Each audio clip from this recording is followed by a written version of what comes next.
Dubai दुनिया के सबसे अमीर देशों में इसका नाम आता है। यहाँ के लोगों के पास पैसा भी बहुत है। मैं मानता हूँ कि आप पैसों से बहुत कुछ खरीद सकते हैं, लेकिन अच्छी सेहत शायद नहीं।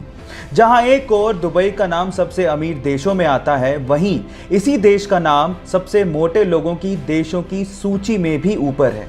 और इसी प्रॉब्लम को दूर करने के लिए वहाँ की गवर्नमेंट ने अपने मोटे सिटीजन्स के लिए एक स्कीम निकाली है।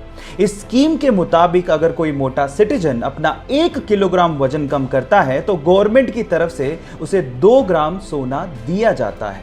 इससे अच्छा मोटिवेशन और क्या हो सकता है। आपको ये इंटरेस्टिंग फैक्ट जान के कैसा लगा, चैट सेक्शन में लिखना मत भूलिएगा। गाइस, इस वीडियो में आपको एक बंदा गरम गरम लावे में अपना हाथ डालता हुआ दिख रहा होगा। अब इतना गरम लावा जिसका टेम्परेचर इतना ज्यादा होता है, फिर भी उसका हाथ जल नहीं रहा है। ऐसा कैसे हो रहा है? डोंट वरी, मैं आपको बताता हूं कि इसके पीछे की साइंस क्या है।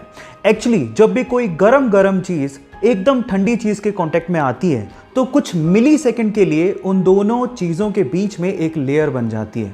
अब इस बंदे ने लावे में हाथ डालने से पहले ठंडे पानी में हाथ डाला और उसके बाद लावे को वो टच कर रहा था, तो उस मिली सेकंड के लिए दोनों चीजों के बीच में लेयर थी जिससे उसका हाथ जला नहीं, प्रोटेक्ट रहा। इस इफेक्ट को लेडन फ्रोस्ट इफेक्ट भी कहते हैं गाइस। सो इसके पहले तक क्या आप ये इफेक्ट जानते थे? और अगर नहीं जानते थे तो चैट सेक्शन में लिखना मत भूलिएगा। गाइस, क्या आपको पता है कि बाजार से खरीदी गई पानी की बोतल पे जो एक्सपायरी डेट लिखी हुई होती है वो एक्चुअली पानी के लिए नहीं होती। मतलब एक्सपायरी डेट के बाद पानी खराब नहीं होता। हो गए ना हैरान? पर सवाल ये है कि फिर वो एक्सपायरी डेट किसके लिए होती है? डोंट वरी, मैं आपको बताता हूँ। वो एक्चुअली पानी के लिए ना होकर पानी के बोतल के लिए होती है। अगर आपके पास कोई पानी की बोतल है और वो अगर एक्सपायरी डेट को क्रॉस कर चुकी है तो इसका मतलब ये है कि वो जो पानी की बोतल है जो कि प्लास्टिक से बनी है वो केमिकल रिलीज करना शुरू कर देती है। पानी इटसेल्फ खराब नहीं हुआ है, पानी में जम्स पड़ सकते हैं लेकिन पानी खराब नहीं हो सकता। वो प्लास्टिक की बोतल एक्चुअली पानी पे इफेक्ट डाल रही है ना? ये इंटरेस्टिंग। क्या आपको इसके पहले तक ये इफेक्ट पता था? और अगर नहीं पता था तो चैट सेक्शन में लिखना मत भूलिएगा। पीने के पानी की समस्या आज बहुत सारे देशों में है, लेकिन बहुत ही कम देश ऐसे हैं जिन्होंने पेरू देश के जैसे इस समस्या का समाधान निकाला हो। जी हाँ गाइस, पेरू देश में भी बहुत सारे ऐसे इलाके हैं जहां पर पीने के पानी की बहुत ज़्यादा प्रॉब्लम है। तो वहां की गवर्नमेंट ने क्या किया, ऐसे इलाकों में ड्रिंकिंग वाटर बिलबोर्ड्स इंस्टॉल किए। ये ड्रिंकिंग वाटर बिलबोर्ड्स क्या है? डोंट वरी, मैं आपको बताता हूँ।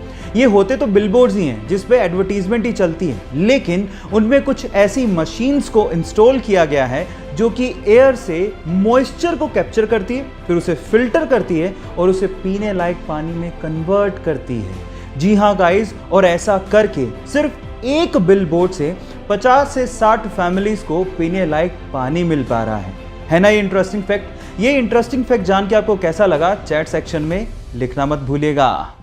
गाइस, अगर आप रेड कलर कोक के केन को पानी में डालेंगे तो आप देखेंगे कि वो डूब जाएगा, लेकिन अगर आप डाइट कोक के केन को पानी में डालेंगे तो वो फ्लोट करने लगेगा।